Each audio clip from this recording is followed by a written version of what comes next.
Sylvie Campario, bonjour et merci d'avoir accepté de venir nous parler de l'enseignement des lettres au sein de ce nouveau baccalauréat sciences et technologies de l'agronomie et du vivant.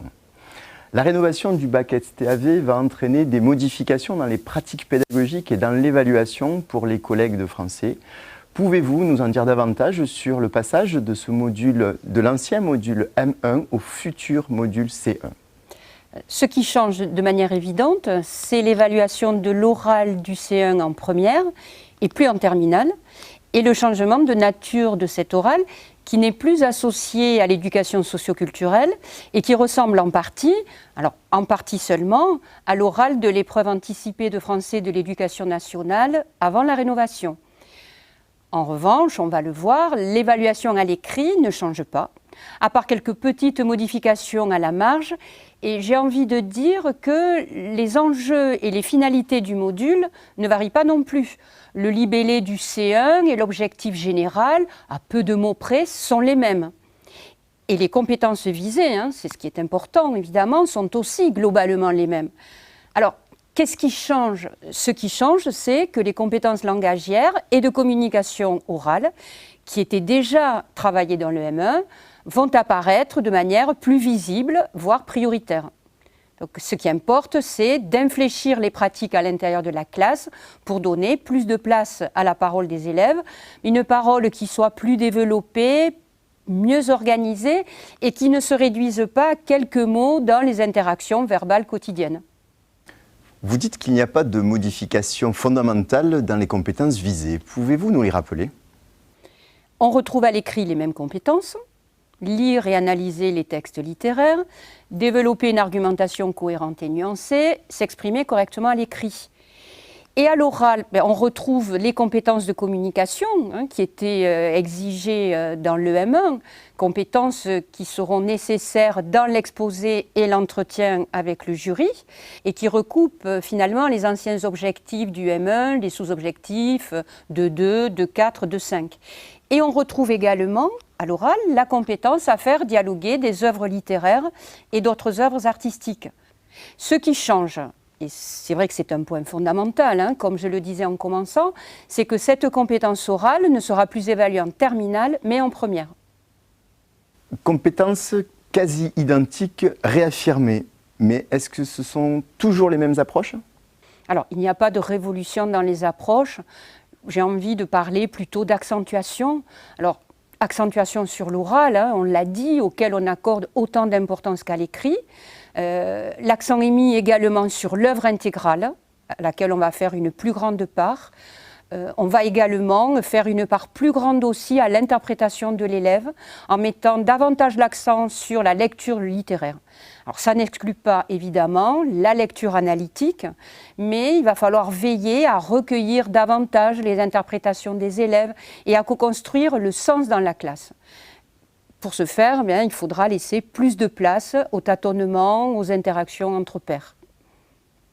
Quel est le sens de cet infléchissement? L'idée, que je pense les enseignants eux-mêmes avaient constaté, est de rompre avec une approche un peu techniciste de l'enseignement des lettres et de renouer avec une approche plus existentielle de la littérature et avec l'idée d'un sujet lecteur qui s'engage davantage dans ses lectures. Et les contenus? Les contenus s'inscrivent, comme pour l'ancien M1, dans la continuité de la seconde générale et technologique telle qu'elle a été rénovée. Et on reste dans une approche par genre, problématisée, appuyée sur l'étude d'œuvres intégrales et de groupements de textes et d'images. Ce qui est rendu obligatoire, c'est le nombre et la nature des œuvres travaillées en classe, à savoir une pièce de théâtre, un roman ou un récit, auquel s'ajoute soit un parcours substantiel dans un recueil poétique, soit un groupement de textes poétiques étoffés, et enfin un parcours dans de la littérature d'idées, au choix du professeur, essais, discours, dialogue philosophique. Voilà. Là, ce sont les 4 œuvres obligatoires. Bien sûr, personne n'empêche les professeurs d'étudier davantage d'œuvres intégrales. Les élèves ne doivent-ils pas également lire pendant l'année une œuvre intégrale en lecture cursive? Alors effectivement, à ces œuvres intégrales obligatoires travaillées en classe, s'ajoutent obligatoirement une œuvre intégrale lue en lecture cursive. Alors cette œuvre, elle peut, au choix du professeur, prolonger un groupement de textes, ou bien l'amorcer, ou bien compléter une autre œuvre intégrale. Et je crois qu'il est important que ce soit le professeur qui la propose, en tenant compte de sa progression et de son public.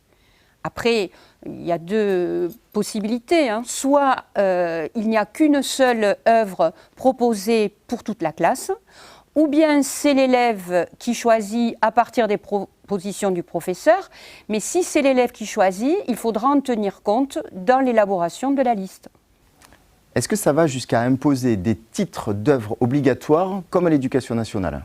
Non. Alors le choix a été fait de laisser aux professeurs toute latitude pour choisir les œuvres qui s'adaptent le mieux à leur progression, à leur public, et des œuvres qu'ils aient envie de partager et de travailler avec les élèves, ou bien de manière plus pragmatique, des œuvres qui répondent à des opportunités, une programmation théâtrale par exemple, dont on saisit l'occasion, ou une œuvre primée dont on sent qu'elle va résonner auprès des élèves. Là encore, c'est le professeur qui va déterminer ses orientations.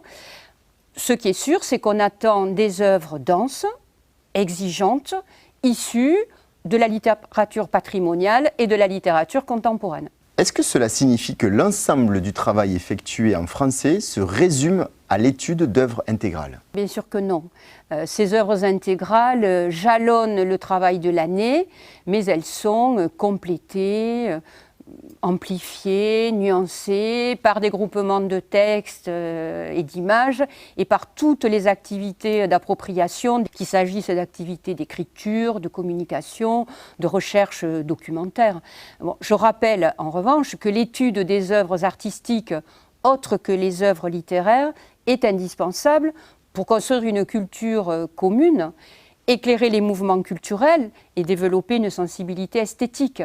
Et là encore, comme pour les œuvres littéraires, on choisit des œuvres artistiques qui appartiennent au patrimoine et des œuvres plus contemporaines et parfois plus à même de susciter, au moins dans un premier temps, la curiosité des élèves.